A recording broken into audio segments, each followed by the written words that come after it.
观众朋友，大家好，我是曹卫东。日本呢，近期连续2艘苍龙级的潜艇入役。我们先说一下这个日本为什么就是在这么短的时间里有2艘常规潜艇入役啊。首先呢，这个苍龙级潜艇啊，它在世界上常规潜艇里边是属于名列前茅的。第一呢，就是它的吨位大，因为一般的常规潜艇啊，它只有2000吨左右的排水量，而苍龙级的这个潜艇呢，它是目前应该说排水量最大的，大概是4000吨啊，所以你看比其他国家的常规潜艇体量大了一半啊，起码也大了1000多吨啊，这样一个比例。那体量大了以后，它有什么优势呢？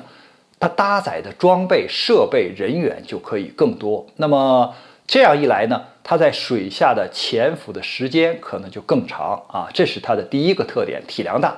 第二个特点呢，就是它加装了 AIP 系统。AIP 系统啊，主要是指不依赖空气动力的系统，因为过去的这个常规潜艇呢，它是柴电动力啊，就是柴油机还有电动机。那这样的话呢，就离不开发电。发电的时候，它就需要这个空气就是所以我们讲为什么常规潜艇有的时候经常要浮出水面，它干嘛来了？它不是换气儿来了，它是要借助这个海面上的空气，它要通过这个发电来给电池充电，不然的话它就走不动了，就没有动力了。所以呢，这是它的一个弱点。而像 AIP 系统，就是用斯特林发动机，或者呢是用锂电池啊，解决就是水下这个电能或者动力的问题。那日本它现在这个苍龙级的潜艇已经加装了先进的锂电池啊，有了锂电池，它起码下去之后藏1个星期，甚而至于是10天没有问题。那这样的话，它不浮上来，你可就找不着它了，它就不容易暴露自己啊。这个隐蔽性强，又是它的一个特点。第三个呢，就是潜艇啊，它在水下航行的时候靠什么？它航行之后，你要想找它，不是靠雷达，是靠声呐，要听声音。所以苍龙级的潜艇呢，它把自己的这个声音呢，尽量掩盖在海水的这个噪音之中。那怎么解决这个问题呢？第一个是消声瓦，这是世界各国普遍采用的方式。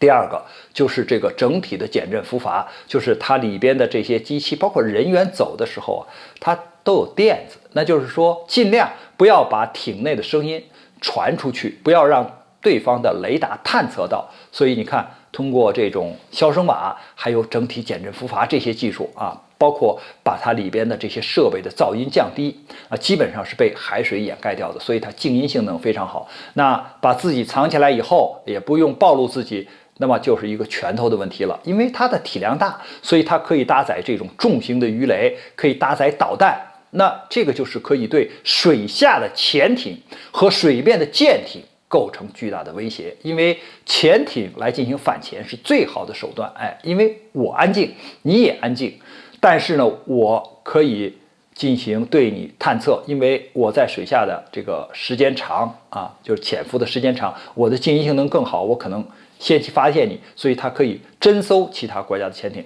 还有一个，你看水面舰艇，它都是螺旋桨的，咣啷咣啷一搅水，这个声音很远就被人家识别出来了，那它就可以通过重型的鱼雷还有像这些导弹对这个目标进行打击。所以这是它的一个拳头硬。那么日本为什么要在短时间内连续的用苍龙级的潜艇来交给日本的海上自卫队呢？因为日本的海上自卫队它的这种作战的方式应该是专守防卫，就是守着日本的这些主要的大岛就可以了，这是它的和平宪法给它限定的。但是我们看到近年来日本是不断的发展大型的舰艇把这种就是直升机母舰改成航母。那么这些潜艇呢，就是由就是其他国家的潜艇通常要用20-30年，有的30年以上还在用，它基本上10几年马上淘汰掉。所以它的这个潜艇更新换代非常的快